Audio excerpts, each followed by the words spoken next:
उसी कबीले का फर्द था, मिट्टी के घरौंदे बनाता था, वो उसे तोड़ देता था। एक दिन बादशाह सलामत वहां से गुजरा और बोला बहलूल बहलूल से पूछा क्या कर रहे हो? बहलूल ने कहा जन्नत के मकान बना रहा हूँ। बादशाह ने फरमाया बेच रहे हो क्या? बहलूल जी हाँ बेचता हूँ, एक मकान 10 दरहम का।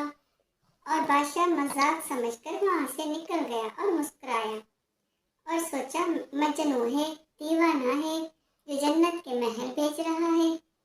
और थोड़ी देर के बाद मलका जुबैदा आई और पूछा बहलूल ये क्या है? फरमाया ये जन्नत के महल हैं। मलका जुबैदा ने कहा कितने का? बहलूल ने कहा 10 दरहम का। मलका जुबैदा ने कहा एक महल मुझे दे दो और वहां से चल गई। और रात को जब बादशाह सो गया और उसको ख्वाब में आया, हशर का मैदान हो चुका था। देखता है जन्नत के महल बने हुए हैं। बादशाह ने अंदर जाने की बहुत कोशिश की तो दरबार ने रोक लिया।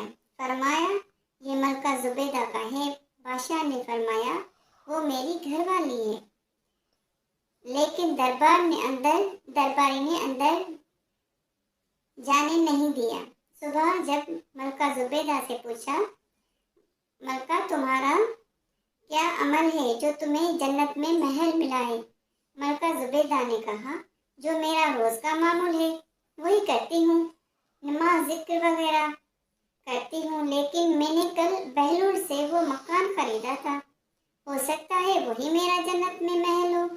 उसके बाद बादशाह सलामत दजिला किनारे जाता है, देखता है बहलूल बैठा हुआ है और वही मिट्टी के घरौंदे बना रहा है।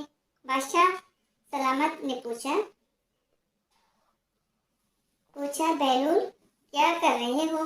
फरमाता है जन्नत के महल बना रहा हूँ। बादशाह सलामत ने कहता है बेचोगे? बहलूल जी हाँ। कहता है हाँ लेकिन आज आधी सल्तनत लगेगी। बादशाह सलामत कहता है कल तो 10 दरहम के थे और आज आधी सल्तनत। बहलूल ने कहा कल सौदा बिना देखे था और आज रात को तुम देख कर आए हो।